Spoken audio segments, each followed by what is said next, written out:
Hello, everybody. It's Nick. I'm back. As usual, want to talk some Halloween kills in this COVID lockdown era. Hopefully that ends soon. Hopefully we get Halloween kills in October. Right now, I think if you had to give it a percentage, I'd say maybe a 60% chance that we do get it.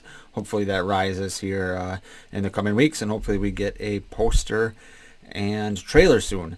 But today I got some more speculation, and what I want to speculate about today and talk about is why it makes sense to kill off, drumbeat, Karen Strode, Judy Greer's character. So for me, she is one of the characters that makes the most sense to die in this movie, and there's a few reasons for that. First reason is it kind of raises the stakes a little bit. If they kill Laurie's daughter, that's going to tell you this movie ain't fucking around. I think we're all in agreement that they're not going to kill Jamie Lee Curtis, at least in this second part of this trilogy. It may happen in Halloween Ends, but it's not going to happen here in Halloween Kills. So we know that. We know that the torch is probably going to get passed to Allison at some point, so she's probably safe this movie.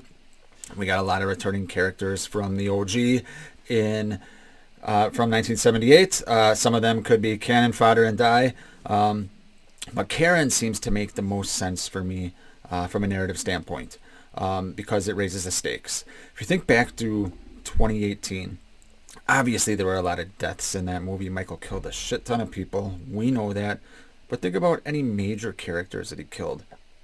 There really wasn't any. The most major character he killed was Ray, and that happened kind of silently outside. He choked him out.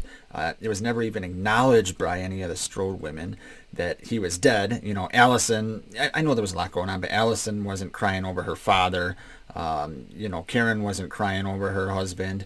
So it didn't really have any emotional payoff that we saw. I'm sure we'll get into it a little bit, especially at the beginning of Halloween Kills.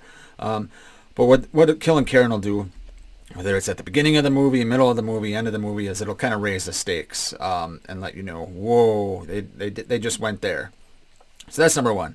Number two is, and the rest of these kind of go hand in hand, but the next reason is fans were pretty lukewarm to this character at best, myself included.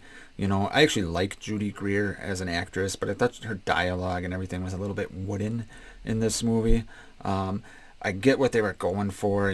She hates Halloween because of the way she was raised, where her mom was obsessed. She's even going so far as to wear a goddamn Christmas sweater on Halloween. That's how much she hates it. But fans were pretty lukewarm on her. Just because of that, and just because of some of the other creative choices they made. The dialogue where she's after the restaurant scene where she's explaining what her childhood was like. Judy Greer was kind of just very wooden in that dialogue. It sounds like she just had a sheet of paper there and was just sitting in a studio reading it, and they added it later. So fans, like I said, fans like myself were very lukewarm on her. So Blumhouse might not be afraid to go there and actually kill her.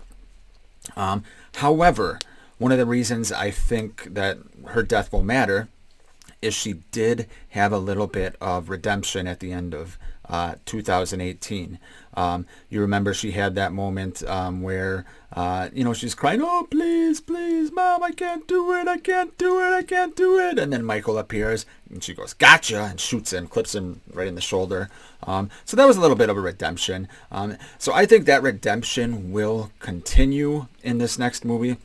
I think she's going to become much more likable, So I think usually when that happens, you got a character that's not really liked or written in a way that might not be too popular. And then boom, something happens and they get some redemption. And then the twist is they kill him. So I think that might happen. And then finally, what this does, just going into everything I was just talking about, is what that'll do is that'll complete her character's arc.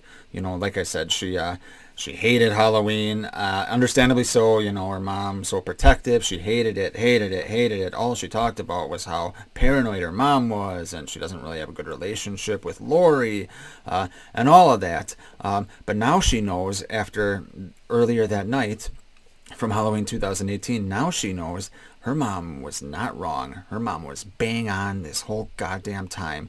So that is going to create a little bit of a change in her character, and that'll kind of complete her arc as kind of being a non-believer, so to speak. And then all of a sudden, whoa, mom was right, you know. So hopefully her little redemption arc that started at the very end of Halloween 2018 will continue, and we'll see if she ends up surviving. So how would I kill her?